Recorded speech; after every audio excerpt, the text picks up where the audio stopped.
आज तारीख है 9 जनवरी 2026। तो आज बाबा दादा कहते हैं, मीठे बच्चे, ग्रेट ग्रेट ग्रैंडफादर अर्थात सर्वधर्म पिताओं का भी आदि पिता है प्रजापिता ब्रह्मा, है ना। जिसके ऑक्यूपेशन को तुम बच्चों नहीं जानते हैं, मतलब हम ही जानते हैं। तो आज बाबा ने प्रश्न पूछा है, कर्मों को श्रेष्ठ बनाने की युक्ति क्या है। तो उसका उत्तर बताया, इस जन्म का कोई भी कर्म बाप से छिपाओ नहीं। श्रीमत के अनुसार कर्म करो तो हर कर्म श्रेष्ठ होगा। सारा मदार कर्मों के ऊपर है। अगर कोई पाप कर्म करके छिपा लेते तो उसका 100 गुना दंड पड़ता। पाप वृद्धि को पाते रहते, बाप से योग टूट जाता। फिर ऐसे छिपाने वालों की सत्यानाश हो जाती।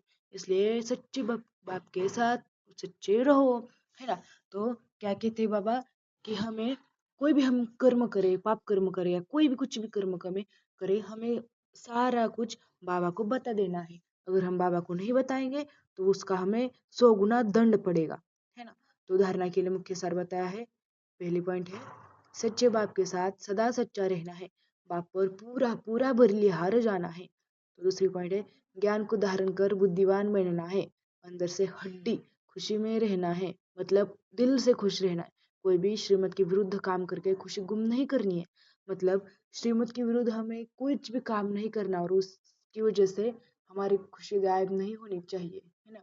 तो वरदान दिया है, ड्रामा की पॉइंट के अनुभव द्वारा सदा साक्षीपन की स्टेज पर रहने वाले अचल अडोल भव।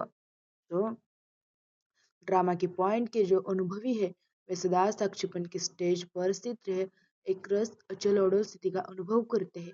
ड्रामा के पॉइंट की अनुभवी आत्मा कभी भी बुरे में बुराई को न देख अच्छाई ही देखेगी, अर्थात स्वकल्याण का रास्ता दिखाई देगा।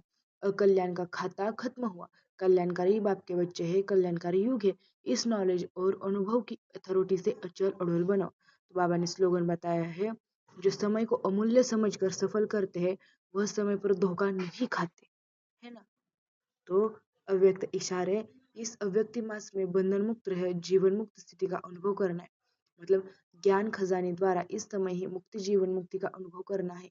जो भी दुख और अशांति के कारण है, विकार है, उनसे मुक्त होना है। अगर कोई विकार आते भी नहीं तो विजय बन जाना है, हार नहीं खानी है। अनेक व्यर्थ संकल्प और विकल्प विकर्मों से मुक्त बनना, यही जीवन मुक्त अवस्था है। तो ओम शांति।